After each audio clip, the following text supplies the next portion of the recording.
Do you know how to do a hypothesis test for a normal distribution?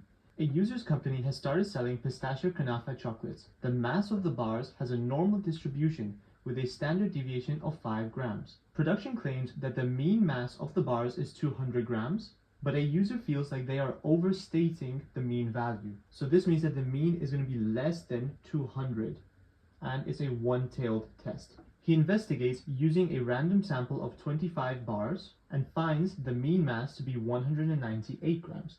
Test a user's assumption using a 5% level of significance and stating your hypotheses clearly. So first, let's state our null and alternate hypothesis. So our null hypothesis is that the mean mass of the bars is still going to be the same, 200.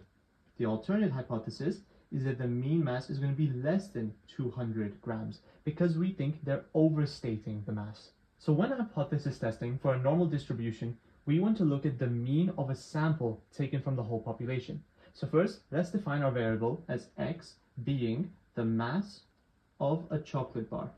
So assuming that the null hypothesis is true, therefore x can have a normal distribution with a mean of 200 and a variance of 5 squared.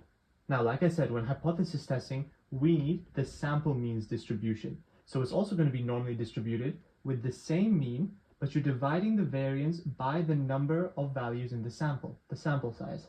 So this implies that the sample mean of x is going to have a normal distribution with a mean of 200, and this time we're doing 5 squared divided by n, which is 25, because he's testing 25 bars.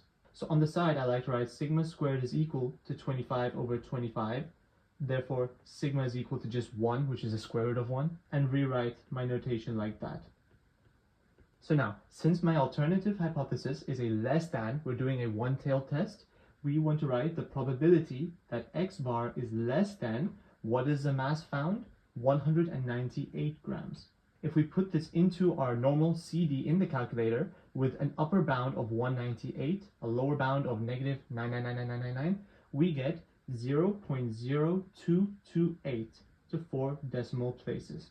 Now we need to compare this to our significance level, which is 5%. So 0.0228 and 0.05, it is less than 5%.